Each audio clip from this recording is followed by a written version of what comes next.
The new school year is almost here, and that means thousands of Arkansas students are getting ready for another year riding the bus. And it's a daily routine, but despite that, sometimes mix-ups happen and it creates panic for everybody involved.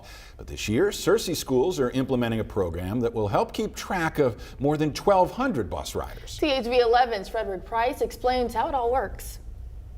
Yeah, safety is at the top of a lot of parents' minds. The new ID program called Smart Tag is designed to not only make sure students get off on the right stop, but to make sure they get on the right bus, too.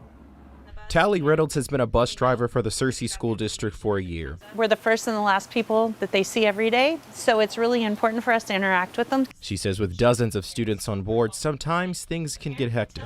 We have had a couple of incidents where they want to go with their friends and they'll get off and mom and dad are at their stop and they didn't get off the bus and they know that they got on the bus. To lessen any confusion starting this school year, students will have to scan an ID badge as they enter the bus.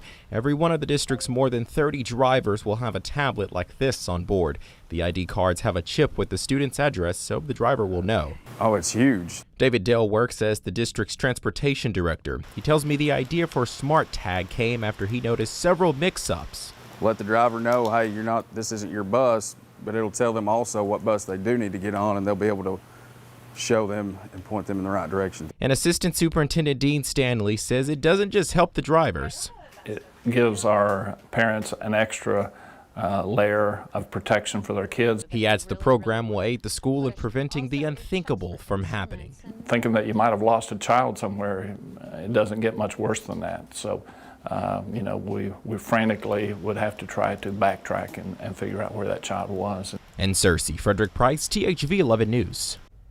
The Smart Tag program cost the district nearly $53,000 for the first year and about $20,000 for every year after.